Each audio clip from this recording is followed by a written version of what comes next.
Saludamos al coronel Baños. Bienvenido, Pedro. Buenas noches. Hola, buenas noches, Iker. Buenas noches a todos. Por cierto, no está Alejandro Entrebasaguas, que sabéis que le tengo un aprecio de hace muchísimo tiempo. Cada vez que publica algo le mando siempre un mensaje por WhatsApp porque me parece un fuera de serie, un periodista excepcional. También tenemos, por supuesto, a los buenos amigos como Carlos Cuesta, por supuesto. Es excepcional menos con las conexiones, coronel. Bueno, vete a saber lo que le estarán haciendo ahora mismo con las conexiones. Mira, Iker, ¿cuántas veces le he dicho, Alejandro, ojito que te la estás jugando? Ojito que sepas dónde te estás metiendo, que sepas que van a ir a por ti, que hay gente que no perdona y te estás metiendo en temas muy delicados. Pero fíjate, la labor que ha hecho, fantástica, magnífica, jugándoselo todo una vez más. Así que desde aquí, aunque no esté conectado, un gran abrazo. Y coronel, ahora continúas y continuamos todos. Bueno, y por supuesto, yo lo digo, Carlos, Miquel, Ketty Garat, Nieto, Olmo, Calabrés. O sea, la gente ya sabe quiénes han estado ahí investigando. Y lo decía antes yo, el 10 de junio, cuando todo estalla, claro, hemos visto además ataques muy furibundos. Veníamos de Leire y la bomba Lapa, ojo, ¿eh? O sea, todo tiene como una coordenada. Pero yo creo que para el pueblo está quedando un poco en evidencia que a Santos le defendían. Los políticos es normal que le defiendan, tienen mucho en juego. Pero los medios, y atacar los medios. Y la pregunta es si pasó algo en esos días de reflexión, Soto Ibart decía que sí, para una estrategia, ¿no? Pero como el coronel Baños ha dicho algo de Alejandro entre ambas aguas y seguís incorporándonos, vamos camino de los 70.000 amigos, y esto en YouTube es una barbaridad, vamos a hacer una cosa importante, que es volver a recordar lo que decía el año pasado, el 2024, cuando le atacaban bastante, y él ha sido una parte más, pero especialmente atacada, por algún motivo, en Horizonte, prensa a prensa, mayo, diciembre, comentando lo que estaba ocurriendo. Lo recordamos. El señor de Aldama apuntó a una posible financiación ilegal por parte del Partido Socialista a raíz del reparto de mordidas, y en esa línea nosotros en el debate hemos publicado esta semana un gran incremento patrimonial en la vida de Santos Cerdán, secretario de organización del Partido Socialista, que tras la reunión que según de Aldama mantuvo con él para la entrega de dinero en metálico, multiplicó por 5 el saldo de su cuenta bancaria, llevó a cabo una reforma integral de una vivienda que tiene en Navarra y se compró gran parte de un todoterreno de alta gama al contado. Por lo tanto, Alejandro, tú has hablado con él, que sí, él dice que lo puede justificar todo, ¿no? Nosotros hablamos con el señor Santos de Cerdán antes de publicar estas informaciones. Él dice que puede acreditar todos estos pagos, aunque cuando le pedimos que nos mostrara las pruebas, pues dijo que no lo iba a hacer. Bastante brutal, ¿no? Y dejaba a Carlos Cuesta, que es otro de los que desde el principio se ha dejado la vida en esto, está clarísimo, y lo tenía muy claro. Ha habido palos, pero ha ido comprobándose más o menos todo. La pregunta que lanzaba don Carlos es ¿por qué este blindaje mediático? Vea. Y podéis hablar en cualquier momento. Bueno, yo creo que hace ya bastante tiempo que había indicios, había run, había publicaciones. Nosotros, por ejemplo, en Diario 16 hace tiempo que ya teníamos algunas cosas publicadas. Obviamente, cuando ya la UCO saca a la luz todo esto, pues ya es mucho más fácil que se desbloquee todo y que se pueda informar con más seguridad, ¿no? Porque obviamente pues no puedes tirar de rumores, obviamente tienes que tener mucho cuidado cuando das determinada información, pero los que lo decías antes, ¿no? Yo por supuesto me sumo a la felicitación a Alejandro y a todos los que se han encargado desde los distintos medios, sobre todo de intentarlo, porque muchos han tenido dificultades y no han conseguido tampoco tirar hasta el final o llegar al final. Pero bueno, yo en el medio en el que trabajo sabemos muy bien de cómo se las gastan cuando algunos se sienten amenazados, ¿no? Y cómo, bueno, que la ¿Cómo gente... se las gastan? Porque el coronel decía lo de que le aconsejabas, ¿no, coronel, a Alejandro? ¿Por qué le aconsejabas? Sí. Pero mira, le preguntabas a Bea, a ver si se apunta, que como siempre lo expone todo de manera absolutamente magnífica, como es ella, magnífica, pero no olvidemos que los medios que están subvencionados. ¿Tú te acuerdas que no hace mucho decía el presidente del gobierno, voy a sacar una normativa para que se desvele quiénes son los que financian a los medios, quién está detrás, quiénes son los propietarios? No lo iba a hacer nunca. No olvidemos, y lo hemos comentado ya muchas veces, Iker y el resto de amigos, que hay medios de comunicación, especialmente digitales en España, que fueron creados solo con el único propósito de recibir subvenciones del gobierno para lanzar la narrativa oficial, para difundir la narrativa oficial. Y lo hemos visto cuando había casos ya clarísimos, absolutamente flagrantes, y seguían insistiendo. Algunos ya han dado marcha atrás porque ven que el barco se hunde y las ratas empiezan a abandonar el barco. Algunos, otros no, porque es que viven de eso, es que comen de eso y no pueden tener otro discurso. Creo que Bea, a lo mejor de una manera menos apasionada que yo, que ella es más sensata que yo, pues lo ha dicho mucho más claramente, pero esa es la realidad, Iker. Y por eso teníamos lo que se llama ¿cómo es? El equipo de opinión sincronizada, que veíamos que ha sincronizado muy bien. Algunos ya han empezado a perder la nota, como hemos visto. Además, algunos que llaman mucho la atención porque era de los que más apoyaban a este gobierno. Pero claro, hay otros que no, que es que como se les hunda esto, ese medio desaparece. Ese medio desaparece. Yo creo, Coronel, que con la filtración de la bomba Lapa la cagaron totalmente y los medios que se lo comieron fueron los que ahora son más beligerantes contra el gobierno.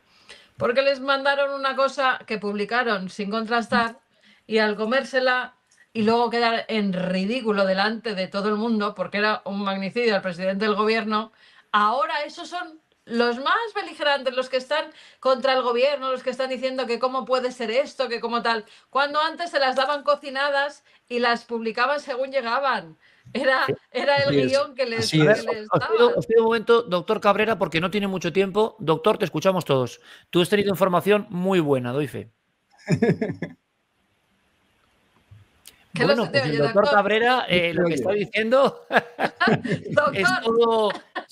Sería genial, doctor, si te escuchásemos. A ver si te pueden arreglar eso, ¿vale? Mientras se le soluciona el sonido, me dejas decir una cosa que creo que es importante, Iker. Dime. A ver si se lo soluciona. Un momento, ahora. No, telefonista. No, me reía porque lógicamente. Por favor, conferencia con Zamora. Dale, doctor. Mira, ahora, en primer lugar, lógicamente, valgo más por lo que callo que por lo que digo. Y lo que digo lo suelo decir con un poco de fundamento porque, como sabéis, estoy todo el día en la puta calle. Eso significa que estoy con un taxista con el que toma el café o con el que está arriba o con el que está abajo o con el que está en el lumpen. Me paso la mitad del día en la cárcel viendo gente y ahí se aprende mucho. Tengo más amigos dentro de la cárcel que fuera. Total, que esta mañana a las 9... Van a dar el carnet del PSOE. Sí. Esta mañana yo a las 9:15 de la mañana sabía que Cerdán iba a entrar en la cárcel. Y diréis, joder, ya está el profeta tal igual. No, lo sabía porque lo sabía y punto pelota. Porque además, como no soy periodista, no estoy sujeto a guardar el secreto de la fuente. Por eso no puedo hablar. Vosotros sois periodistas, salvo el coronel Baños, que no sé, creo que es periodista también, no lo sé. No. Pues al loro, amigo Baños, al loro, ¿eh? Y tampoco Albertini, creo, Ojo, los que no somos periodistas estamos jodidos, Vale, bien. Total, que lo que quería deciros a todos los que estáis ahí es que estos son momentos apasionantes. Apasionantes porque la calle tiene un clamor. Es un clamor lo que hay en la calle, pero no un clamor de los de arriba o de los de abajo o de los del medio. Es un clamor general. El que te lava el coche, el que te pone el café, el que está en Carrefour. Todo el mundo está deseando que esto cambie. Y esto va a ser una caída de piezas de dominó. Señores, cuando este hombre está en la cárcel, las rejas dan buenos consejos. Cuando veas las barbas de tu vecino afeitar, pon las tuyas a remojar. Este es un aviso a navegantes. Por lo tanto, esto y lo que va a salir más, que va a salir, ya veremos lo que sale. Estos señores no llega a la Navidad ni de coña. Doctor, le han dicho a Miquel, y te dejamos porque tienes que irte pronto, y luego seguimos, le han dicho a Miquel a las 22:25, fuentes internas, que la semana que viene montaña rusa buena con Ábalos de protagonista, es lo que le han dicho. Ábalos está en este momento agarrado a un crucifijo y eso que no es creyente. Bolaños está rezando rosarios todo el día porque también está así. Óscar Puente no sabe dónde esconderse. Y la única que está libre de polvo y paja, porque lógicamente no anda bien del coco, es Montero, porque esa está fatal. Esa va fatal. Y dicho esto, ahí os dejo, amigos, que paséis buena noche y al ataque. Un abrazo a todos, joder. Gracias, doctor. Gracias. Se incorpora Ramón Bermejo. Menudo mosaico tenemos hoy, que no sé cómo estarás viendo la situación. Somos 70.000 amigos en conexión directa. Don Ramón, buenas noches, gracias por acudir a la llamada. Buenas noches a todos. Estirpe, fantástica, por cierto. Yo creo que vamos a clarificar muchas de las cosas que creo que están aconteciendo, ¿no? Pero como bien decía nuestro querido Pepe Cabrera, van a pasar cosas de la próxima semana, seguro que vamos a tener aluvión más de lo que ha ocurrido ahora, ¿no? Pues porque además hay noticias que son lo suficientemente educativas, sí, o docentes con todo lo que ha sucedido. Yo creo que la sapiencia del jefe de fiscales, Luzón, a la hora de tratar este asunto y de no haber hecho anteriormente la estrategia de haber a lo mejor mandado a alguno de los dos primeros declarantes, ha sido, yo creo que por ese motivo, ¿no? El hecho de participar con alguien que tiene una, entre comillas, estrella conciliadora en todo esto y que conoce de primera mano el asunto, como es el señor Cerdán, para que a lo mejor en ese camino del miedo, fíjate lo que te digo, en ese camino del miedo, quepa la posibilidad de que los dos que han salido de momento de Rositas tengan preparado el petate, porque seguramente uno de los dos ingrese la próxima semana. Seguro. ¿Qué opináis, compañeros? Fíjate una cosa antes de que avancemos, Iker, que me parece muy importante, porque estaba mencionando Carmen la importancia, y estamos hablando de la importancia de Santos Cerdán y los bulos, ¿vale? Si os acordáis, en las informaciones que sacamos de la documentación interna que tenía la cloaca, uno de los archivos, qué casualidad que era el de la bomba Lapa. Bien, ¿quién comandaba la cloaca? ¿Leire Díez Castro? No, Leire Díez Castro por debajo de Santos Cerdán, que es el que al día siguiente de la carta del hombre profundamente enamorado, porque ha descubierto que su mujer está profundamente imputada, decidió que había que poner esa unidad cloaca a velocidad de crucero. Y en ese momento una de las órdenes que se dan es efectivamente empezar a grabar determinadas conversaciones. Uno de los archivos de la cloaca, es decir, de los que manejaba Santos Cerdán, casualmente era las conversaciones íntegras, los chats íntegros del famoso capitán Bonilla, que intervenía bajo un seudónimo, Roberto Alcázar. Esas conversaciones ellos las tenían desde noviembre del año pasado y han sido manipuladas y exhibidas en estos momentos. Si lo miramos en perspectiva, unos meses o un mes antes de que Santos Cerdán empezase a desfilar. O sea, cuidado con la importancia de Santos Cerdán porque es brutal y estoy totalmente de acuerdo con lo que estaba diciendo Bermejo. Vamos a ver, a partir de ahora esto entra en cascada y aquí va a haber alguno que posiblemente va a tener que adoptar una medida y si no la adopta con el material que vaya a usar. Efectivamente. Es más, vamos a tener incluso también otra coparticipación estelar dentro de esta historia, cuanto menos con sospecha, de otro antiguo secretario general de organización. Es el caso de Pepiño Blanco. Seguramente tenga que dar muchas explicaciones de cómo ese enrevesado sistema de adjudicaciones y también al mismo tiempo de presentaciones de personas a ciertos ministerios pueda tener una connotación a lo mejor con el tema de la obra civil. Oye, Ramón, ¿cómo se ha tomado Víctor de Aldama el ingreso en prisión de Cerdán?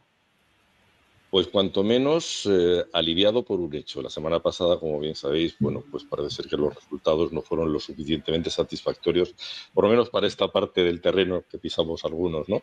Para esta parte de la estirpe. Pero curiosamente hoy, además, hasta el último minuto, es decir, cuando ya las deliberaciones estaban porque el Ministerio Fiscal había dado de alguna manera esa palanca importante y Luzón había apoyado también un poco para que el propio magistrado, el instructor Puente, pudiera tomar esa decisión. Creo que ha sido lo suficientemente, bueno, pues aliviador el hecho de poder comprobar que se estaba haciendo justicia de una manera fehacientemente, porque la semana pasada parece ser que se habían perdido incluso las ganas, ¿no?, de seguir con esa batalla que es tan importante para todos nosotros y sobre todo para que se esclarezca esta situación, que acaba de empezar. Es decir, ni siquiera llegamos a un tránsito mínimamente aceptable. Yo creo que vamos a deparar un verano, cuanto menos, de up and downs, de subidas y bajadas, como si fuese una. O sea, Ramón, que Aldama estaba un poco decaído cuando vio la estrategia de no hablar de Koldo y Ábalos y ahora quizá le ha sorprendido esto que ha pasado. Mucho, pero no sorprendido, sino ha buscado incluso la facilidad de entender que la justicia muchas veces tiene este tipo de prolegómenos, ¿no?, que es capaz de tener una estrategia montada en un momento dado pues en una parte instructora y descubrir a posteriori cómo efectivamente, tocando a la cabeza visible, ya se empiezan a mover ciertos segmentos y posiblemente exista mayor cooperación, entre comillas, o por el contrario, la posibilidad de que a lo mejor se encuentren otras líneas de investigación que hagan que los que sí son realmente culpables en esta historia terminen donde tienen que terminar, ante un jurado, ¿no?, ante un juez. Y también es cierto que la adjudicatura en estos momentos ha despertado. el día sábado ha ocurrido un hecho realmente insólito e histórico en nuestra democracia. Cuando los jueces habían alzado la voz de forma pública, notoria, permanente, en una manifestación, en un encuentro frente al Tribunal Supremo. Eso fue un hecho inaudito. Yo estuve ahí y toda la gente, aparte que se acercaban para felicitarnos por el programa, tanto a Iker, tanto a Carmen, o sea, decían que es el último bastión de la libertad, ¿no es cierto? Porque ya no le hacían caso, ya no le hacen caso al resto de programas que saben perfectamente de qué línea van, de qué palo van, como La Sexta, ¿no? Que ahora es una vergüenza. O sea, ahora La Sexta son los primeros que van en contra de Pedro Sánchez. O sea, es gracioso. Se empieza a recobrar. Señores, hasta hace 2 semanas que la mía la botas. O sea, así cambian, así las ratas se bajan del barco, ¿no? Fue momento de hablar claros. Entonces, a esta gente, y el ciudadano no es tonto, se da cuenta. Pero lo que voy es, la adjudicatura ya cambió de vientos. Ya está. Somos netamente garantistas, sí, por supuesto. Pero ahora lo que hay que hacer es empezar a ejecutar. Ya tenemos a estos pollos bajo la lupa. Venga, vamos a por ellos. Lo que pasa es que la sensación que da, compañeros, es que la infección era mucho más grande. No sé, Miquel Cuesta, coronel, la infección, yo no sé, que es un enigma, si alguien pensaba tanto. Cuando se hablaba, incluso lo he hablado con Alejandro, cuando ibais sacando cosas, íbamos contando cosas, y Horizonte era evidentemente un pseudomedio donde se juntaba gente de mal vivir y sospechosa, con mucho eco, eso sí. ¿Alguien de verdad suponía que el entramado infectaba hasta los cimientos? No. No, y permíteme que, como soy el más mayor de todos vosotros, haga una referencia histórica. ¿Os acordáis del caso Filesa, Valesa, Time Export, Omega Ingenieros, etcétera, etcétera? Bueno, toda la gente que denunciaba eso, por ejemplo, el diario El Mundo, que fue uno de los que fue hitman en ese asunto, el PSOE de la época lo bautizó como el sindicato del crimen a toda la prensa que se revelaba las editoriales del país. El sindicato del crimen. Pues nosotros de momento no han llegado a tanto. Nos llaman los buleros, los del fango, etcétera, etcétera. Pero lo cierto es que se demostró que Filesa existía. Y se demostró que había una trama de mordidas. Y el juez Marino Barbero entró en Ferraz a revolver, a buscar papeles, etcétera, etcétera. Es decir, lo del PSOE es una tradición que viene desde hace muchísimo tiempo. Desde que en la Guerra Civil vaciaron el Banco de España, ramblaron con todo lo que pudieron, lo metieron en el yate Vita y se fueron para México. En teoría era todo para los refugiados republicanos, ¿eh? Pero bueno, en fin, alguno se quedó, por el camino se perdió algo. Entonces, esto que está sucediendo ahora con los medios de comunicación es exactamente igual que lo de entonces. Nosotros somos el sindicato del crimen sencillamente porque no nos dejamos comprar. Y porque nuestros culos no están alquilados. Lo dije una vez, el que tiene el culo alquilado no se sienta cuando quiere. Pero la verdad es que... ¿Perdón? Mira, el 3 de enero, estoy recordando aquí, acabo de ver el archivo, y además lo comentamos en Horizonte, Iker. Yo me acuerdo que hicimos, en Libertad Digital, hicimos un gráfico con 3 circuitos de hasta dónde llegaba la trama. Repito, 3 de enero, estoy viendo ahora el archivo. Arriba habíamos puesto número 1, Pedro Sánchez, y os lo relato a toda velocidad. Con la información a 3 de enero, la información, si la querías ver, si no querías tener los ojos tapados y te leías los informes de la UCO, aparecía el Ministerio de Transportes, Fomento, Interior, Sanidad, Exteriores, Economía, Hacienda, Industria, Transición Ecológica, Política Territorial, Ministerio de Presidencia y, obviamente, el número 1. Sectores afectados, constructoras, rescates, petróleo, oro, licencia bancaria en Guinea, España vaciada en relación con Begoña, turismo, hospitales, mascarillas, impuestos. Países relacionados ya a 3 de enero. Venezuela, República Dominicana, México, en Rusia, Moscú y San Petersburgo, Guinea, Georgia, Luxemburgo y Angola. Esto era a 3 de enero, sacado literalmente los informes de la UCO. Pero, Carlos, fíjate, es una trama tan internacional que contrasta para mucha gente con la cutrez que estamos viendo, ¿no? O sea... Además, si están nerviosos, que en la cumbre de la ONU, a la llegada Pedro Sánchez, no se ha dado cuenta que había micrófonos que estaban captando y ha dicho, no quiero fotos de familia ni nada. muy nervioso, que no quiere aquí que se hagan fotitos precisamente hoy, ¿no? Que está intentando desviar la mirada. Dejadme que salude, por favor, a Esteban un momento, que se incorpora. Un momentito, sí. Ramón.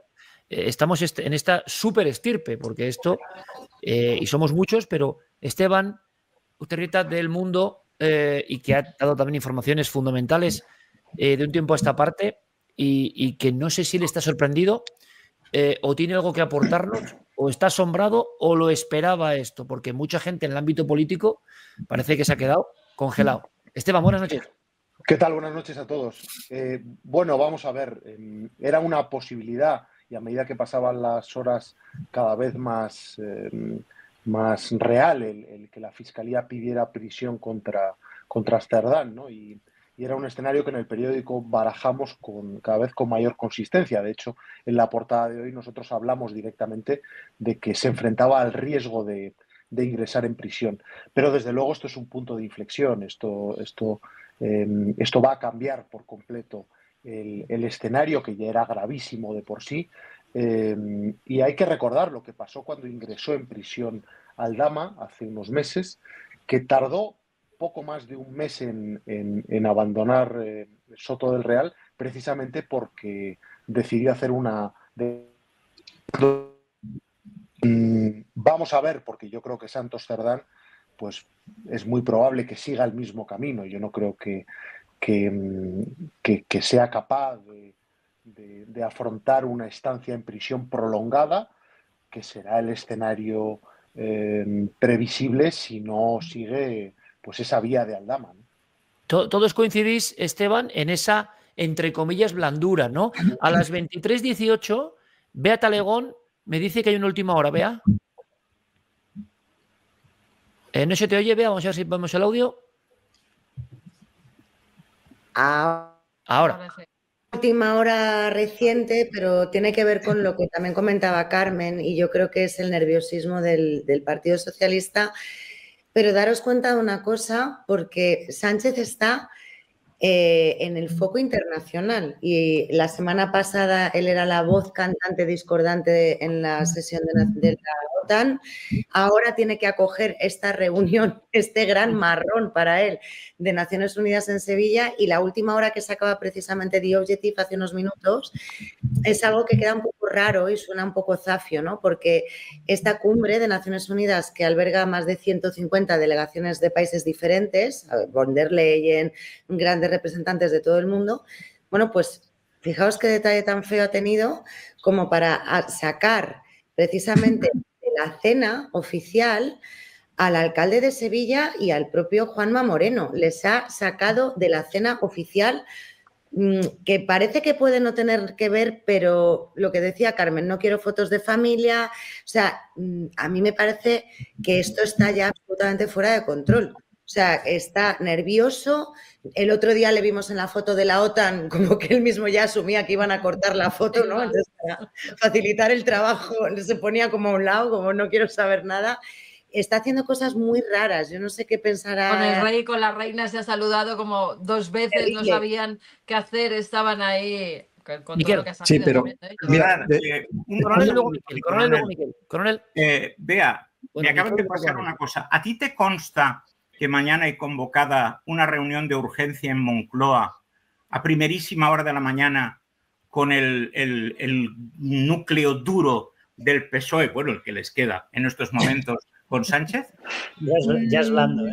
No me consta, pero no me extraña, porque nos queda por hablar de algo que va a pasar. Es que ya de verdad, es que esto es todo. El sábado es que hay Comité Federal. Miquel se va a partir de risa, ¿ves? Sí. Es que, de verdad, yo lo siento, pero este hombre se monta un circo y le crecen los enanos, porque claro, si ya en condiciones aparentemente normales, que no sé si ha habido alguna en la historia del Partido Socialista en las que un comité federal sea en un contexto pacífico, lo que tiene que ser eso el sábado. Sí, ¿habéis visto las imágenes cuando justo grababan las cámaras que Óscar López miraba el móvil y estaba al lado de la ministra y al lado de la otra ministra? Los caretos que ponían en directo mientras disimulaban, que yo creo que eso es un archivo histórico para ver cómo reaccionan todos. Diana Morán con la mirada perdida, o sea, totalmente pensando en vete tú a saber. Lo del Comité Federal del sábado, a mí me encantaría volver a estar ahí. O sea, me encantaría que me dieran un pase temporal para volver a ser miembro del Comité Federal y asomarme. Porque las caras, las puñaladas, y mañana obviamente tienen que estar todos organizando listas ejecutivas a ver quién quiere estar ahora. Yo creo que va a pasar al revés que toda la vida. O sea, antes había puñaladas por estar, ahora va a haber puñaladas por no estar. No va a querer nadie estar ni en la ejecutiva ni en la comisión de garantías. Coronel, decías, coronel. Hay una arista que no debemos desdeñar, que me parece absolutamente trascendental, que es la geopolítica. No olvidemos que la imagen que está trasladando España, porque muchas veces no es el gobierno, es España, nos ven como país, es absolutamente penosa en todo el mundo. Vemos que esta noticia de la entrada en prisión del señor Santos Cerdán ha sido internacional. Se ha publicado en los principales medios, me atrevo a decir, del mundo. Pero mirad, yo acabo de llegar después de 10 días en el extranjero, he hablado con personas de distintas nacionalidades y todos sin excepción, me preguntaban qué está pasando en España, qué mala imagen está dando España, porque estamos quedando como un país de corruptos, un país de sinvergüenzas, un país de personas sin ningún tipo de escrúpulos en absoluto, sin ninguna empatía, que no tienen ningún respeto por la ciudadanía y que están haciendo un daño terrible a la democracia. Precisamente un país como España, que daba mucho dinero para ayuda a otros países para fomentar esa democracia todos los años, y resulta que los que estaban vulnerando la democracia eran nuestros propios dirigentes, que muchas veces acusan a otros países que quieren acabar con la democracia en Europa, en Occidente. Resulta que los que están acabando con esta democracia, dándole esta mala imagen absolutamente penosa, son algunos de nuestros dirigentes. Y sobre todo recordar que el daño que está causando, que va a ser intemporal, que va a ser permanente a nuestra querida España, es tremendo. Lavar esta imagen internacional nos va a costar mucho trabajo y mucho esfuerzo. Y por tanto, mientras siga esta situación, que sepáis que la situación todavía se deteriora mucho más en este sentido y es algo que nos debería preocupar enormemente a todos. Porque esto ya no estamos hablando de las izquierdas, de las derechas o las extremas izquierdas o las extremas derechas. Estamos hablando de nuestra patria. Estamos hablando de España. Solo un dato por reforzar lo que está diciendo Pedro. Cuando te sacan de una agenda de inversión, un fondo de inversión, una multinacional, no te saca para 2 meses. Te saca para 10, 12 años. O sea, el impacto que va a tener esto va a ser brutal para España. Ya es brutal para España. El otro día había una serie de tweets cuando estaban diciendo que si no sé qué, que si nosotros vamos a rechazar el gasto militar en la OTAN, y decía determinada gente del ala izquierda, ala Sánchez, decía, ha quedado claro que estamos en el lado bueno. ¿En el lado bueno? Ha quedado claro que estamos en el lado del Grupo de Puebla. O sea, esto nos va a pasar una factura brutal. Estamos en el lado de Hamás, estamos en el lado de Venezuela, estamos en el lado de Rusia, estamos en el lado de la corrupción, estamos en el lado de enchufar prostitutas. Pero ¿cómo no nos va a pasar esta factura? Nos van a destrozar por culpa de este personaje. El branding de la marca, Ramón y luego española. Somos muchos. El branding de la marca española ya está dañado desde hace bastante tiempo. Es más, dentro de lo que es la diplomacia, la geopolítica, en muchos de los lugares significativos y representativos, como ha podido ser incluso en el famoso aniversario de la reconstrucción de Notre Dame, se pudo apreciar cómo realmente, en el caso de Sánchez, incidió sobre la agenda de la Casa Real para que no fueran los reyes a esa inauguración o remodelación nuevamente de Notre Dame, cuando en realidad se había hecho por extensión de la propia alcaldesa de París, Hidalgo, como también por el presidente Macron, para que fueran y asistiesen. El propio Sánchez insistió en que no iba a ir, evidentemente, porque hubo alguien que desde el punto de vista de la agenda diplomática ya preparó perfectamente su asignación. Ese fue el presidente de Estados Unidos. Basta recordar que tenía una buena relación con la comunidad hebrea israelí, que promovió también parte de esa restauración en Notre Dame, y curiosamente donde tendríamos que haber estado, porque así fueron muchos países desde el punto de vista geopolítico importantes, los españoles no estuvimos, pero eso fue gracias a la gentileza de nuestro presidente, que hizo una vez más que la marca española, el branding, estuviese dañado, como así también está en muchos sectores importantes del comercio exterior. Eso no se ha dicho. Sí, solamente un apunte. Lo normal de una organización criminal es que sean defendidos por un solo abogado, lo que antiguamente era en la mafia, en las familias mafiosas románticas, el consigliere, ¿no es cierto? Eso es lo normal. En este caso de mafiosos, en este caso de presuntos delincuentes, y digo presuntos por ser mínimamente elegante, vemos que cada uno intenta defenderse y salvar el pellejo. ¿Qué ocurre? No tienen un plan de defensa, no han creado una estrategia de defensa. Y ese es el peor error que puede tener una persona que está siendo sometida a una investigación. Número uno. Número dos, a diferencia de la Fiscalía Anticorrupción, que sí tiene un plan de ataque, es decir, un plan, un proyecto a efectos de poder condicionar, ¿sí? Condicionar directamente la acusación. Hay un plan de acusación. Tan es así que para Ábalos y para Koldo el fiscal no pidió ingreso en prisión. Santos Cerdán está en prisión porque el fiscal ha solicitado el ingreso en prisión. No tanto por la voluntad del juez, lógicamente, al final el juez es el que resuelve, pero en los casos anteriores el fiscal no había solicitado prisión. Entonces, aquí ha habido un cambio. Bueno, algo está diciendo Ramón. Sí, Ramón. Fue una estrategia, Albertini, tiene razón. Es decir, en el caso, por ejemplo, del fiscal jefe Luzón, fue una estrategia para advertir claramente que, evidentemente, estos dos personajes, que eran en un inicio los protagonistas de la historia, fueran un poco con cometa, ya una vez introducido en la variable del careo con Santos, como ha pasado hoy, que él fuese a la cárcel y que la próxima semana, seguramente, si no se levanta la persiana adecuadamente con el grado que tiene que ser y no colaboran, uno de los dos también ingrese en prisión. Así será, Esteban, porque te has incorporado ahora más tarde, ha dicho Miquel que tenía informaciones de que la semana que viene iba a haber más noticias. Señalaban siempre supuestamente desde fuentes a Ábalos, que podía ser el siguiente. Y también se está hablando de una posible reacción en cadena. Tú, repito, que tienes muy buenas fuentes, no sé cómo es el estado de los principales implicados. Da la sensación desde fuera de que no saben lo que viene mañana o pasado mañana, ¿no? Bueno, yo lo que creo es que el único que tiene una estrategia definida es Aldama. Nos podrá gustar más o menos, pero él optó desde el primer momento por una confesión integral y el espíritu de lo que él contó se está comprobando. Nos falta saber si Santos Cerdán cobró ese sobre de 15.000 euros en el bar enfrente de Ferraz o no, pero ya sabemos que Santos Cerdán cobraba comisiones. Nos falta saber si alguna de las empresas de los listados que aportó Aldama estaban amañadas esas licitaciones, pero ya sabemos que se amañaban licitaciones a cambio de comisiones. ¿Cómo están los otros dos? Pues yo creo que Ábalos está en una situación anímica muy complicada.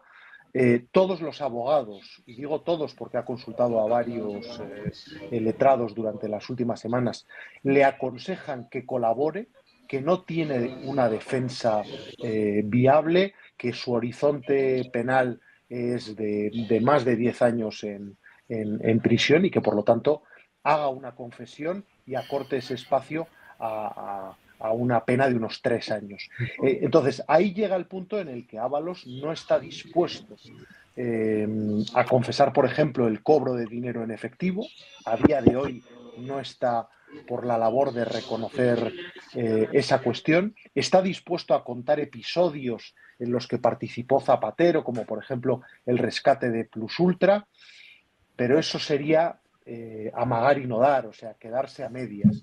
Y entre tanto, pues está en ese stand-by en el que el horizonte judicial del caso se complica cada vez más. Y luego está Koldo, que Koldo es un hombre mucho más duro anímicamente, que tiene interiorizado y asumido que va a ingresar en prisión en algún momento y que ha sopesado y está sopesando también la vía de la colaboración.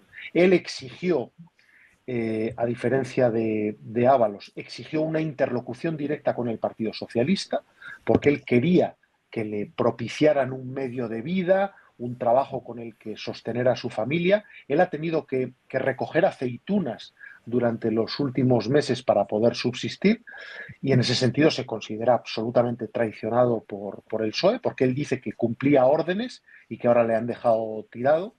Y entonces, después de meses y más de un año de pedir una interlocución con el Partido Socialista, el Partido Socialista le mandó hace pocos meses, a principio de año, a Leire Díez, a la famosa fontanera. y la famosa fontanera lo que hizo fue intentar sonsacarle la información que tenía, no le concretó absolutamente nada de las pretensiones que puso encima de la mesa Koldo, y Koldo acabó mandando a paseo a Leire Díez. Por lo tanto, rota la comunicación con el Partido Socialista, pues ahora Koldo está solo consigo mismo, decidiendo a ver qué va a hacer y qué no va a hacer. En cualquier caso, desde mi punto de vista, antes o después, el resto de implicados va a tener que hacer una declaración colaborando para acortar su horizonte judicial. Wow, vaya crónica, ¿eh? Pero para cortar esto y tener un beneficio es muy importante la reparación del daño. Es decir, que devuelvan la pasta. Y no lo van a hacer. Esta gente va a ingresar. Son conscientes que estamos ante penas de más de 20 años. No le va a caer 20 años, ¿sabes? Le va a caer mucho menos y se van a ir con esa pasta. Por lo ideal sería, efectivamente, se acogen a una confesión sincera, o dicen a partir de ahora estamos arrepentidos, devolvemos todo el dinero que nos hemos llevado. No lo van a hacer. Estamos ante criminales. Sabían perfectamente lo que estaban haciendo. El arrepentimiento ahora al lugar. Sí, en el caso de Aldama, por ejemplo, bajo el asesoramiento de Ramón, que me parece brillante, te felicito públicamente. Va a tener un eximente muy importante y además, en el caso hipotético que lo condenen, pues ojalá que lo indulten, porque va a realizar realmente una función coherente hacia la justicia.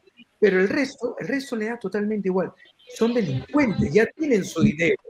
Da igual que vayan a prisión. Han asegurado las 5 generaciones futuras. Así ¿Pero quieres decir, Albertini, en tu opinión, que ese dinero ya está en algún sitio? Porque lo que veíamos de sus vidas no era, digamos, oro y Rolls Royce, precisamente, ¿no? O sea, que hay mucho dinero en PKNB. Parte de la información de la UCO manifiesta de que habían unos viajes constantes y permanentes hacia República Dominicana, que luego fue corroborado. No recuerdo el nombre de este hombre que tantas veces hemos entrevistado en el programa, que es de origen judío, argentino. Efectivamente, él mencionó cómo se charteaba su avión privado para viajar una vez al mes a República Dominicana, con valijas diplomáticas. Es más, Carmen, no sé si lo puedes comprobar, pero creo que de Oyetic no lo sé, ¿eh? ¿Sacaba alguna información de algún vuelo de ahora o algo pasaba? Si me podéis mirar la portada, por favor, porque algo ocurría con eso. Bueno, hoy precisamente con lo de la ONU ha dicho que va a incrementar los gastos de los jets privados, se lo tendrá que incrementar a él mismo. Pero es curioso que habléis, por ejemplo, de dónde están esa parte de los dineros hipotéticos de todos ellos, ¿no? Se ha descubierto, por ejemplo, que en Brasil hay una pista que podría dar, curiosamente, nuevamente en tierras latinoamericanas o hispanoamericanas, con una parte de las puntas de tesorería que pudiera tener el propio José Luis Ábalos. O sea que esa posibilidad existe, y por no investigar otro de los puntos finales, que sería la senda de los elefantes, que es la República Dominicana, donde mucho me temo que terminará sin lugar a dudas el Apolinio de Moncloa en connivencia con otros de los personajes que ha estado trabajando. El dinero puede estar en bitcoins también. Cuesta. Vamos a ver, antes decías tú, Iker, y es verdad que tiene una fisonomía esta trama muy cutre, pero cuidado porque esa imagen es la imagen exterior. O sea, que ellos han repartido dinero de bolsillo, por llamarlo de alguna manera, a lo que ellos mismos llamaban en ocasiones los rulos de dinero que les venían de República Dominicana, del sistema que tenían ellos de lavado de dinero. Pero esa es la parte efectivamente de gastos de bolsillo, lo que ha ido a prostitutas, lo que ha ido a fiestas, lo que ha ido a los latigazos, como le llamaban ellos, de droga, etcétera. Pero cuidado porque aquí ha habido ingresos muy potentes. Hay 2 focos de trama que no pueden ser de una cuantía inferior a muchísimos millones de euros. O sea, hemos descubierto la trama de hidrocarburos. Vamos a ver, la trama de hidrocarburos, lo descubierto eran 182 millones en IVA. Para producir 182 millones en fraude de IVA, el volumen facturado tiene que superar con creces los 1.000 millones. Y luego hemos visto el tema del rescate. El tema del rescate convenció cuando empiezan las negociaciones y las filtraciones de la pareja presidencial, del matrimonio presidencial, comienza en una solicitud de 400 millones y acaba en una solicitud, en un pago de 475. Estamos hablando de 2 volúmenes de dinero altísimo. O sea, claro que ha habido dinero de bolsillo, gastado en barbaridades, en vicios, etcétera. Claro que ha habido financiación ilegal para el partido y no puede haber sido pequeña, porque de hecho está perfectamente narrado y descrito en los informes de la UCO la pelea que tuvo Santos Cerdán con Ábalos y Koldo y Ábalos, porque consideraba Santos que se estaban llevando demasiado dinero del que no revertía al partido. Y de hecho les acusa excusa de tener una ganadería externa, de estar metiendo sus propias empresas. Y por supuesto que evidentemente alguien que ha tenido una vía de salida hacia República Dominicana, lo más normal es que la hayan utilizado todos. Yo simplemente entre las informaciones que vamos a sacar estos días, en próximos días, vamos a dar detalle de cómo determinada cooperativa entre Santos Cerdán, Santos Cerdán estaba a través de Servinavar mezclado con Anchón Alonso, y Anchón Alonso con Koldo tenían relación efectivamente con el esquema diseñado por Koldo García Izaguirre para sacar dinero hacia República Dominicana. Entonces, es evidente que ha habido 3 focos. 1, el cutre; 2, el del partido; 3, el de salida. Y este último no puede haber sido el más pequeño de ellos, ni de broma. Mirad, muchísima gente, somos muchísimos, preguntan por Alvise, por ejemplo, y yo ya lo he dicho muchas veces, yo personalmente, el primero que vi que informaba de esto, que podía haber, decía Nieto que antes, yo lo que vi era un tuit o algo así, donde él ya vigilaba, y lo hemos dicho públicamente, a Koldo, ¿no? Y si no me equivoco, eran Koldo y Ábalos en República Dominicana, o sea que ya tiene todo un sentido, ¿no? Aquí desde luego no quitamos méritos a nadie de lo que han investigado, por supuesto. Una cosa importante, a Carlos, que ya desde el principio le voy a dejar descansar. Carlos, ¿vas a presentar radio dentro de poco o no se puede decir nada? Sí, ya se puede decir todo, y más aquí. Sí, aquí con amigos se puede decir todo. Bueno.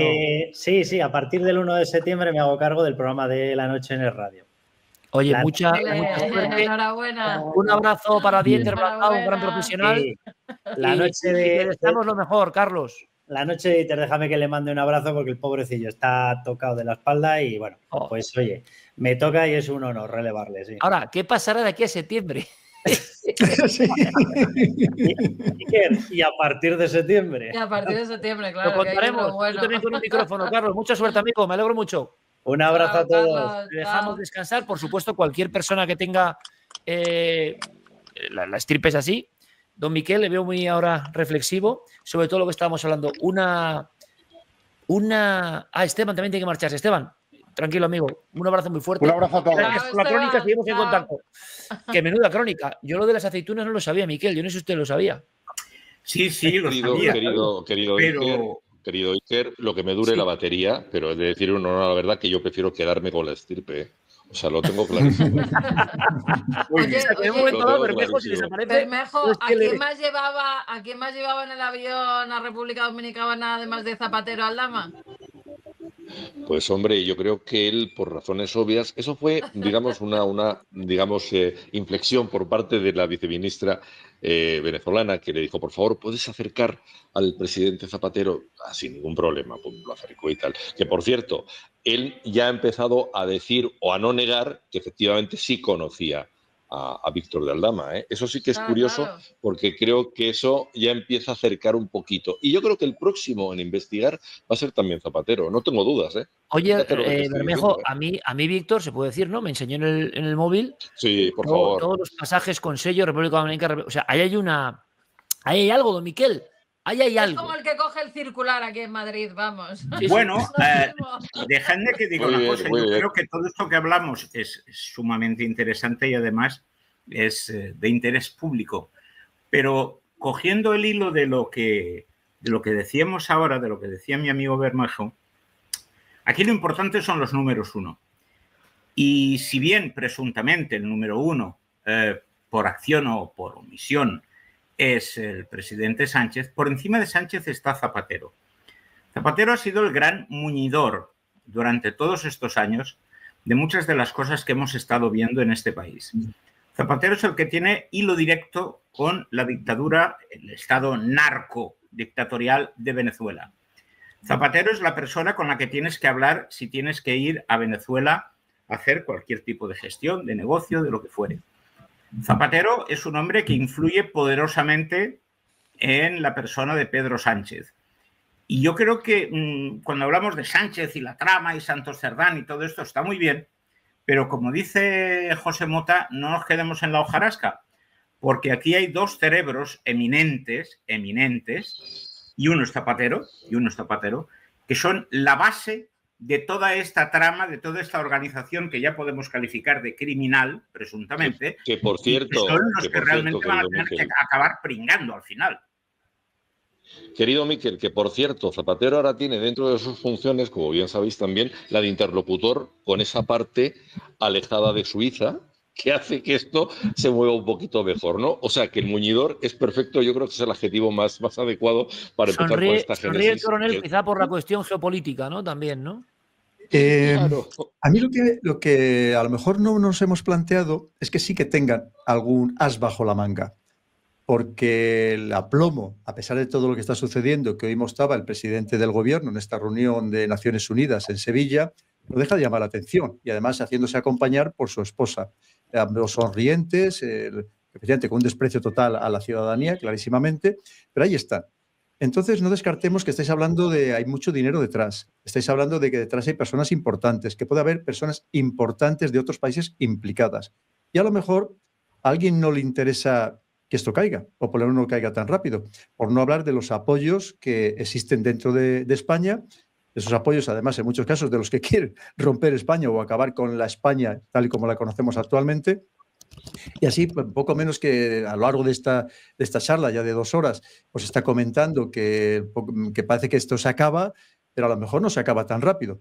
Vamos a ver si sacan algunas bajo la manga que les permita seguir resistiendo, porque no olvidemos que precisamente la cumbre de la OTAN, lo que le sirvió al señor Pedro Sánchez, fue para montar, porque no penséis que aquello no fue intencionado el montar el pequeño numerito para que durante unos días estuviéramos entretenidos hablando que si 5% sí, que si 3,5% no, que si 2%, que si el gasto en armamento, que si es necesario, que si no es necesario.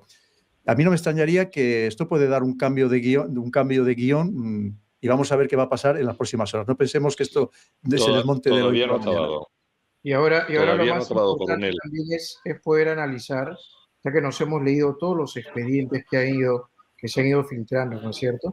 Pero la última puntada del hilo que falta es que se pueda determinar la salida del dinero. ¿Cómo, cuándo y dónde salía el dinero? Que seguramente Víctor Aldama debe tener información privilegiada en ese sentido, que estoy plenamente convencido que ya la sabrá la Fiscalía Anticorrupción. Lo que toca ahora es poder pillar ese elemento que sirva como prueba para poder acreditar objetivamente, ¿sí?, cómo, cuándo y dónde salió el dinero. Porque es ahí donde entra en juego la participación. Pero mira, Jorge, si me permites, del número 1 directamente con Zapatero. Cuando alguien se siente acosado, lo que procura es acabar con ese acoso.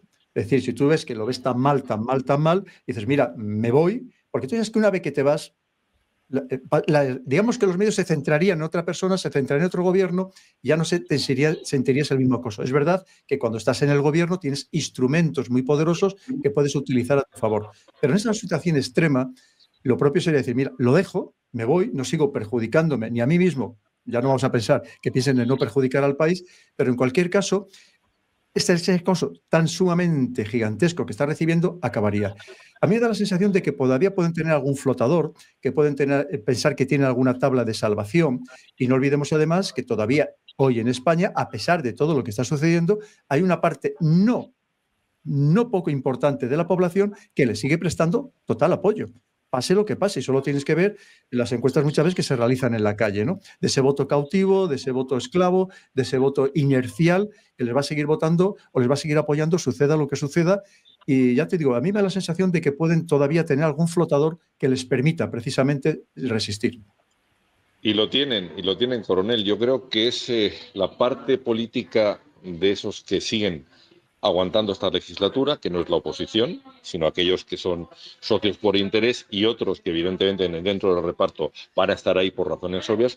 Y yo creo que va a estar durante un tiempo largo. Yo creo que este verano va a ser movido, pero seguramente no tengamos todavía unas cercanías de elecciones. No sé por qué, me da la impresión de que va a ser así. Si me permites, voy a añadir algo que fíjate que también es muy preocupante, que no le estará sacando al gobierno precisamente sus socios de coalición. ¿Qué no les estará sacando que no sepamos entre bambalinas? Eso es. Porque es el momento de decir, oye, si yo quieres que te siga apoyando de esta manera, que incluso perjudica también mi imagen, me vas a dar esto y todo lo demás. Así que ojo que esto puede todavía efectivamente... Amigo, tiempo real, Javier Lambán, Guillermo y Diego, como siempre, al quite, dice lo siguiente, uno de los varones del PSOE, ¿no?, histórico de Aragón.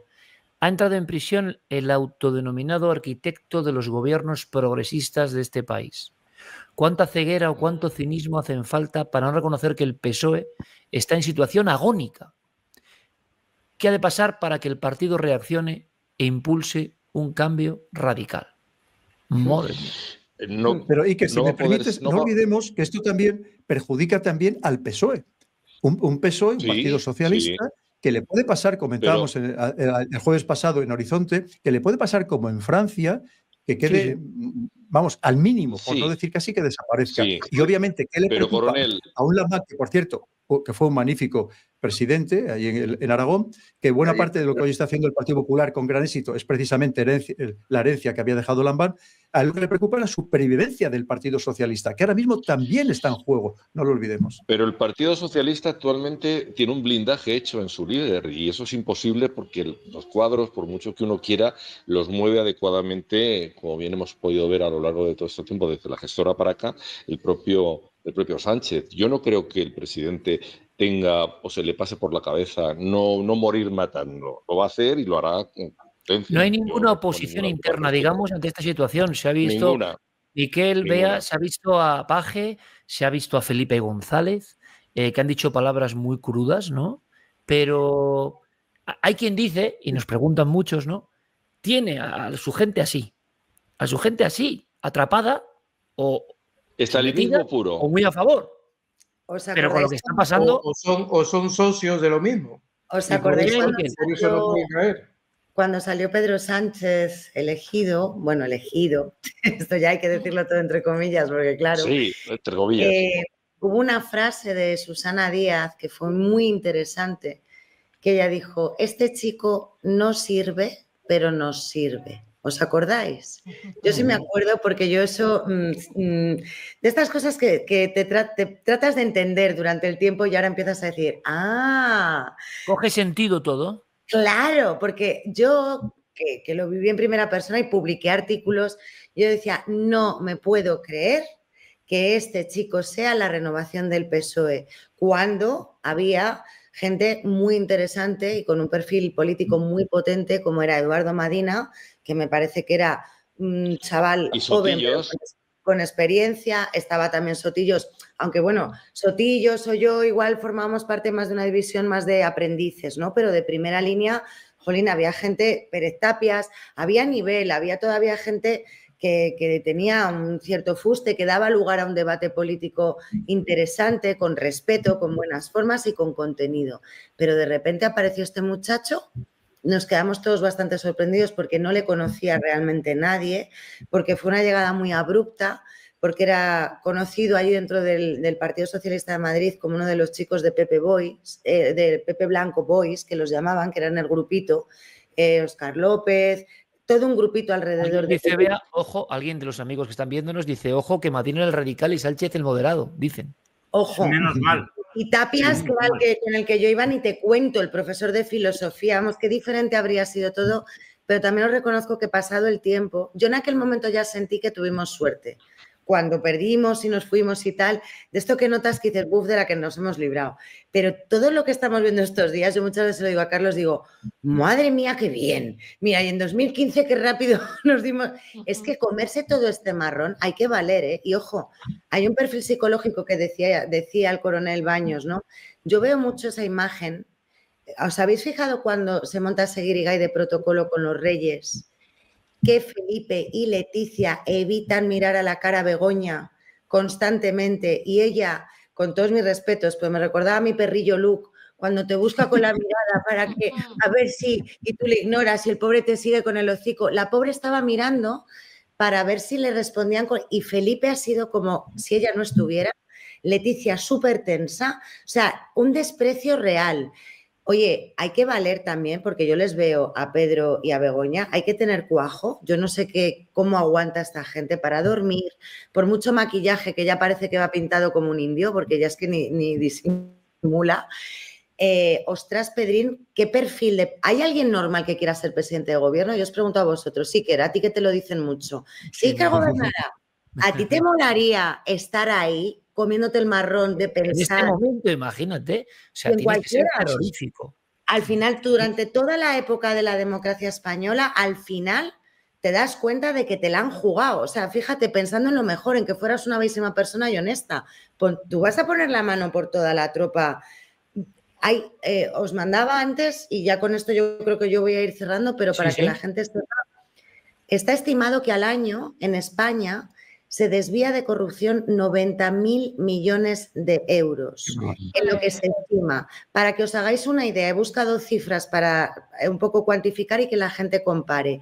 Esto, el otro día estábamos indignados, ¿verdad?, por el 5% del PIB para la OTAN, ¿no?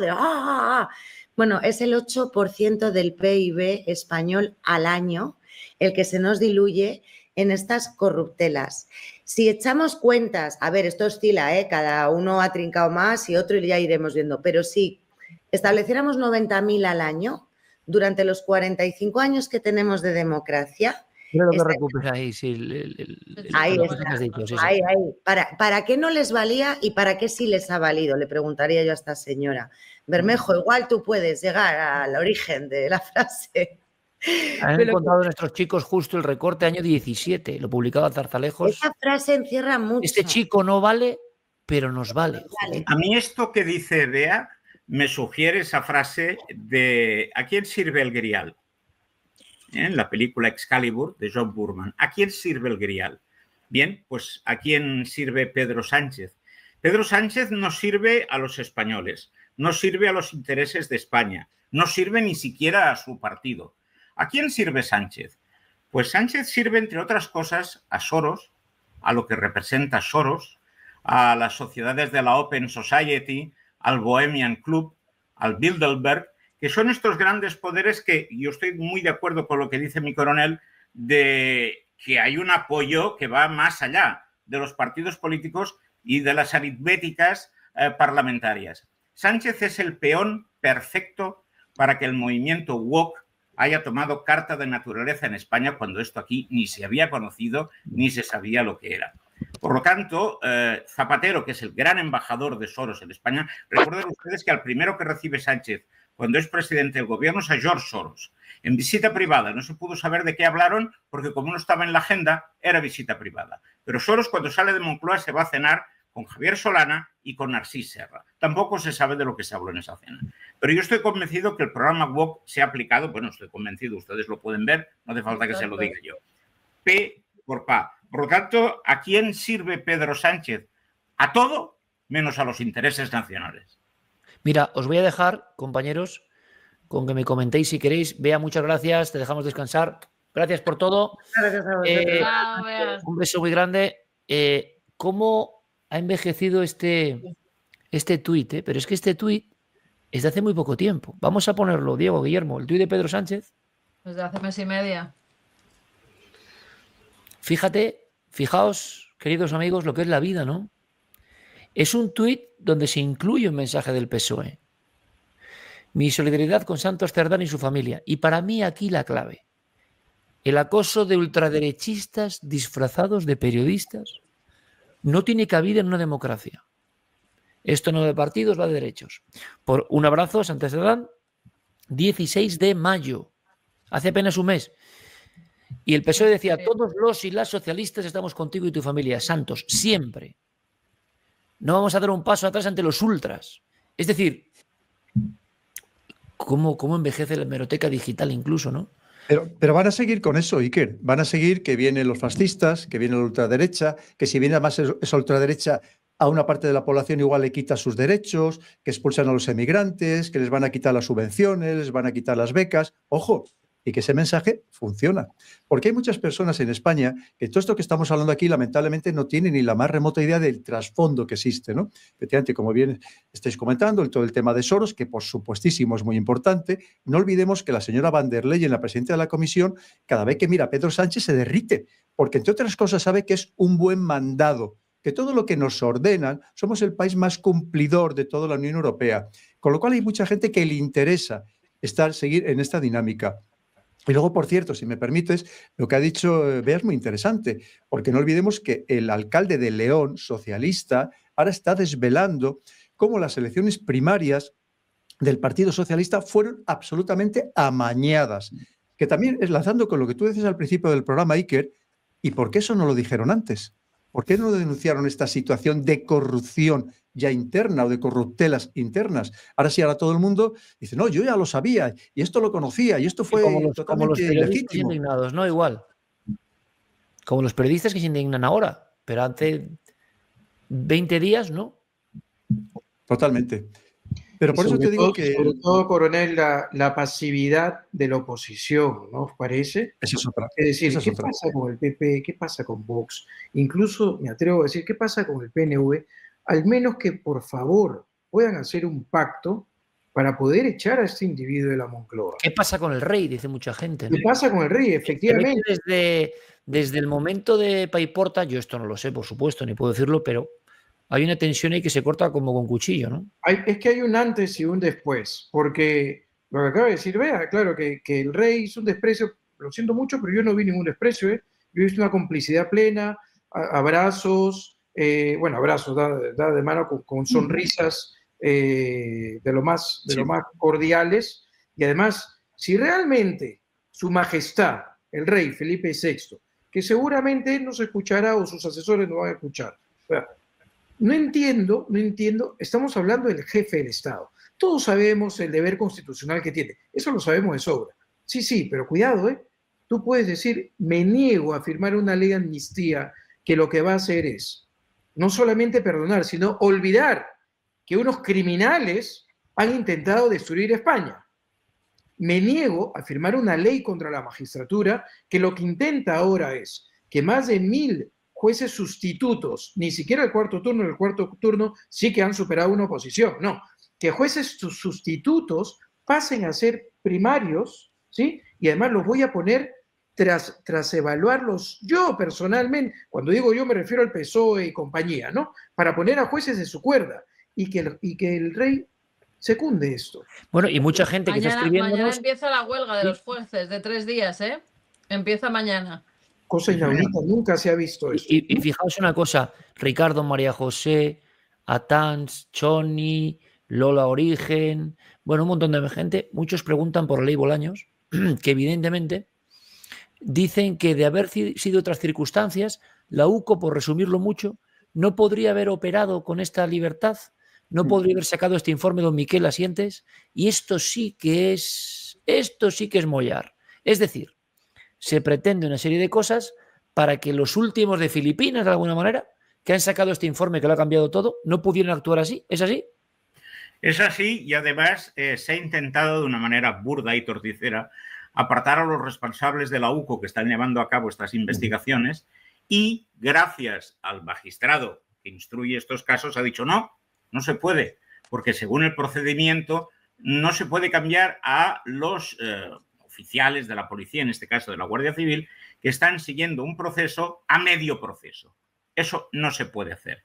Pero fíjate hasta qué punto están acorralados, se sienten acorralados. Ahora son más peligrosos que nunca, cuidado con esto, ¿eh? Que quieren incluso quitarse de en medio a los policías que están haciendo una labor extraordinaria, porque la UCO realmente es lo mejor que tenemos. La UCO y los jueces honestos.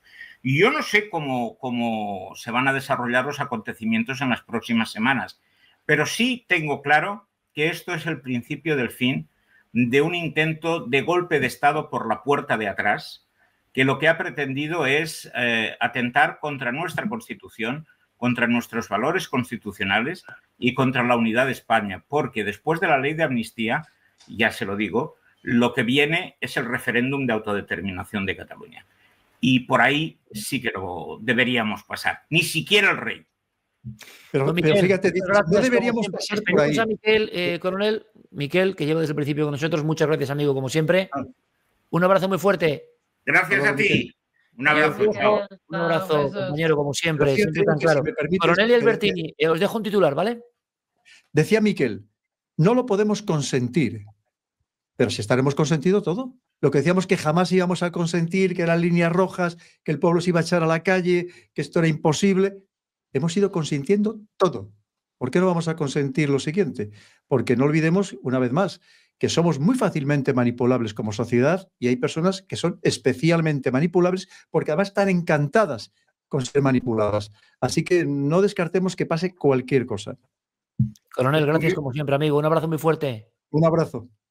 Muchas gracias por tu apoyo al canal. Puedes suscribirte, pulsar la campana de notificaciones para estar al corriente de los próximos vídeos y de momento aquí te dejo un par de ellos que espero que te gusten y que sean de tu interés.